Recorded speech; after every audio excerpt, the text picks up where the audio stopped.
Luke would never say that. I'm sorry. Well, in this version, see, I'm talking about the George Lucas Star Wars. This is the next generation of Star Wars. So I almost had to think of Luke as another character. Maybe he's Jake Skywalker. He's not my Luke Skywalker. Why is Luke Skywalker completely out of character? He ponders killing his 12-year-old nephew because he thinks he might turn bad. While in the previous movies, he was all about redeeming his father, who had actually committed genocide and wanted to avoid killing him if he could. Marky Boy turns around and says, I fundamentally disagree with virtually everything you've decided about my character.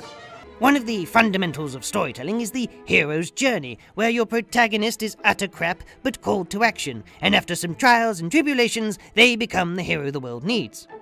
Original Star Wars followed this very well. Take Luke Skywalker. He's poor, lives on a shit rock with his aunt and uncle drinking blue milk all day. He longs for something better. Then he is called to adventure. Is he a hero yet? Nope. Gets beaten up by Muslims. What? Sorry, sand people. What's the difference? Even after that, he still isn't capable and can't stop his guardians from getting barbecued. He gets ripped on for being young and stupid. An old fart has to save his candy ass a few times. He almost gets mushed in a trash compactor, and it's clear that this space twink is in way over his head. But it is only near the end when he gets his heroic moment. He takes an impossible shot and wins the Super Bowl. Or whatever. It's satisfying because he finally proves himself. Even then, he still isn't that great. In the next film, he has to get trained by a snotball, and his arrogance pits him against an even better trained nemesis. For his naivety, he loses a hand. He's still shit, but we root for him.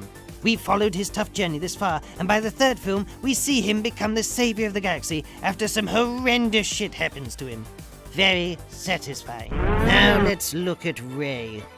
We are introduced to her as she skillfully abseils into a derelict. She lives alone on a desert junk planet with no parents. She doesn't need them anyway. She supports herself independently. She's a great mechanic, speaks droid fluently. Don't need no man to help her. She can take on multiple enemies. She longs to escape the planet and does so by stealing the most iconic and best-loved ship in Star Wars. She can impress the heroic smuggler Han Solo within 5 minutes. Finn clearly likes her too, and all the rebels. Princess Leia is instant besties with her. She can handle herself against tentacle monsters, then stormtroopers. Gets captured, but quickly masters her force powers without training. She's clearly a Jedi, by the way. Escapes with no one's help, defeats a well-trained Sith apprentice unscathed, and the rebellion loves her so much she gets the Forgotten Map and a free spaceship so she can show off to Luke Skywalker how awesome she is.